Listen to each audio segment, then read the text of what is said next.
നമസ്കാരം പ്രിയ സുഹൃത്തുക്കളെ.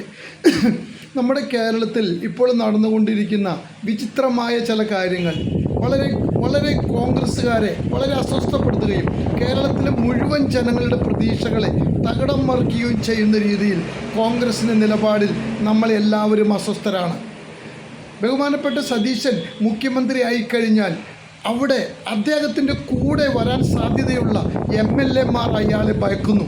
കാരണം രാഹുൽ പാങ്കൂട്ടത്തിനെയും കുന്നപ്പള്ളിയെയും എൽദോസ് കുന്നപ്പള്ളിയെയും പോലെയുള്ള നേതാക്കൾക്കെതിരെ ശക്തമായി നിലപാടെടുത്ത ഈ സതീശൻ, ബഹുമാനപ്പെട്ട സതീശൻ, തീർച്ചയായും കൂടെ നിൽക്കുന്ന MLA-മാർ ചെയ്യുന്ന അഴിമതികളും വൃത്തികേടുകളും ഉണ്ടെങ്കിൽ അതിനെതിരെ മുഖം മറയ്ക്കാതെ ശക്തമായി നടപടിയെടുക്കുവാനുള്ള സാധ്യതയുണ്ട്. അതിൽ ആ MLA-മാർ അസ്വസ്ഥരായത് കോൺഗ്രസിൻ്റെ നിലപാടുകളിൽ നമ്മൾ കേരളത്തിലെ മുഴുവൻ ജനങ്ങളും അസ്വസ്ഥരും വളരെ വിഷമം അനുഭവിക്കുകയും ചെയ്യുന്നവരാണ്. എന്തുകൊണ്ടെന്നാൽ നമ്മുടെ കേരളത്തിലെ ഇതുപോലെ 102 സീറ്റ് വളരെ നന്നായി കോൺഗ്രസ് നേടിയെടുക്കുകയും അതിനോട് പ്രതികരിക്കാൻ പറ്റാത്ത അവസ്ഥയിലാവുകയും ചെയ്തിരിക്കുകയാണ്.